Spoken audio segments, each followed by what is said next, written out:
Ladies and gentlemen, listen carefully because this is not the sort of truth that arrives with a gentle knock at the door. This truth kicks it open. There are moments in life when someone walks out of your world, pulls away, or pretends that they are gone forever. And yet, their mind refuses to leave you behind. Their physical presence might be miles away. Their voice might have fallen into silence. Their pride might be locked away behind 1,000 thick, impenetrable walls. But deep inside them, a storm is raging. They are losing their mind over you. And I do not mean this in some shallow, dramatic, or fleeting way. This is not a passing crush. It is not some temporary attraction that flickers for a moment and then dies out. No, I am talking about something much deeper, something stranger, something that is far more terrifying to the ego and infinitely more powerful than most people are willing to admit. I am speaking about that specific kind of connection that burrows into the unconscious mind and completely ignores the rules of logic. I am talking about the kind of bond that forces a person to return to the memory of you time and time again, even when they have sworn to themselves that they are finished.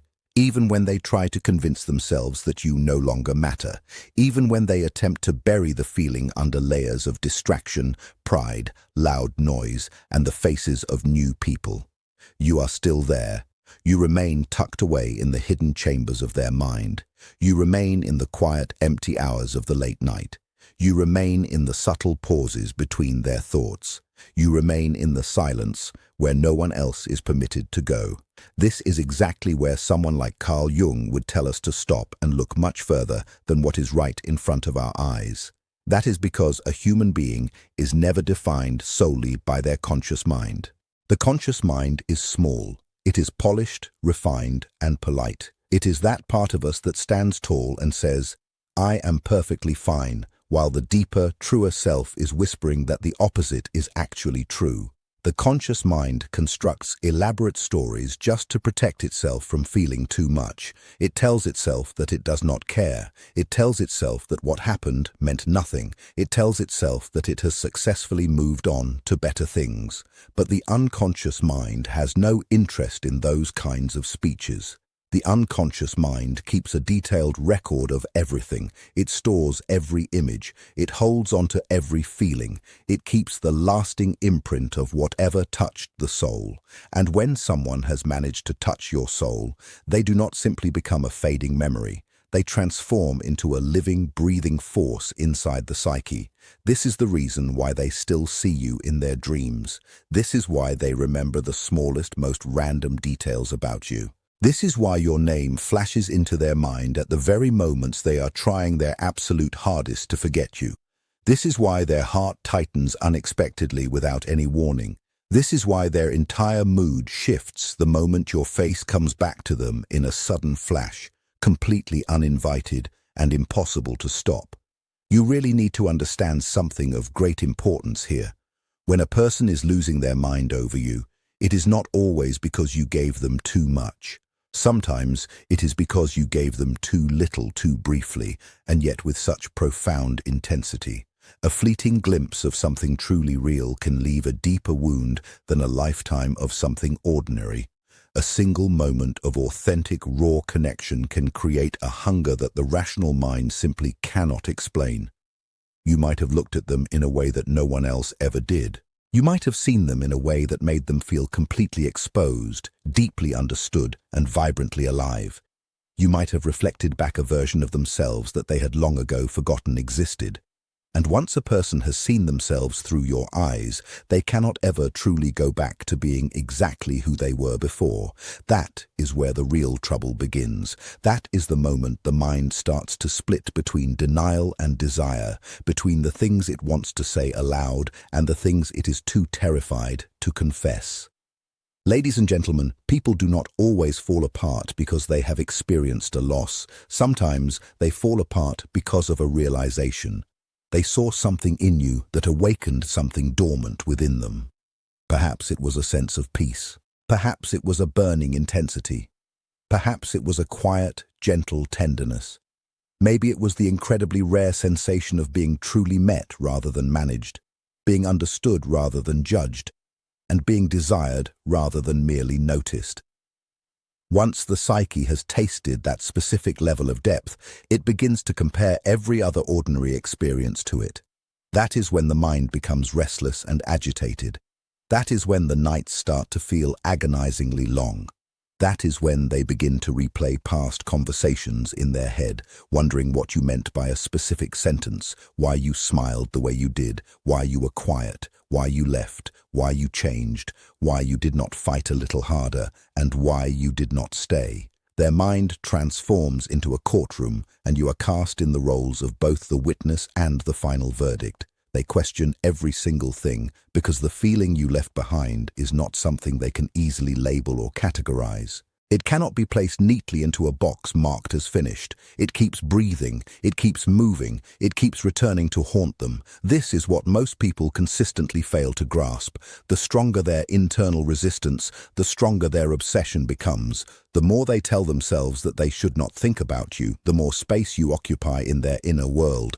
The more they try to overwrite your presence with distractions, the more vivid you become in their memory. This is the central paradox of the human psyche. What we reject often becomes the most powerful force in our shadows. What we try to deny does not simply die. It goes underground and grows deep, stubborn roots. Jung taught us that the things we do not bring into our conscious awareness end up controlling us from beneath the surface.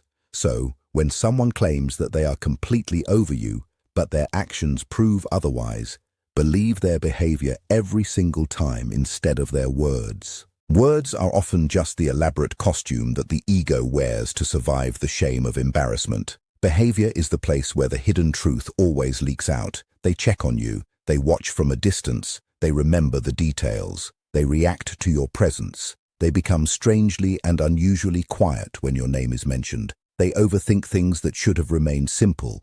They become haunted by ordinary details because you have somehow become extraordinary in their private inner life. There is another layer to this as well, and it is profoundly human. Sometimes people are not reacting just to you as a person. They are reacting to everything you awakened inside of them. They might not even possess the vocabulary to name what is happening. They do not realize that they have projected onto you their own deep longing for wholeness, their hunger for intimacy, their unresolved emotional wounds, their forgotten innocence, their own dark shadow, and their own unmet needs. You become the blank screen onto which their unconscious mind throws all of its hidden images. That is exactly why you might feel as though they see you and yet do not see you at the very same time. They are not merely looking at the person you are, they are looking at the possibility that you represent to them. You become the symbol of something they never fully lived out for themselves. And symbols are incredibly powerful. Symbols do not fade away easily. Symbols return in dreams. You were a crossing point for them. Before you entered their life, they were one version of themselves. After you, they are someone entirely different. Even if they try to pretend that nothing has changed, the reality is that something fundamental absolutely did. Perhaps you met them during a fragile season, a lonely time, or a period of major transition, and you became the unexpected arrival that finally illuminated their darkness. Or it is possible that you entered when their life was seemingly stable and you brought a sense of honesty so raw that it exposed the shallowness of everything else around them. Either way, you stirred the water, and once the water has been stirred, it does not become perfectly still again immediately. It keeps moving, it keeps reflecting, it keeps reminding them of what happened. The soul simply does not forget the things that shifted it.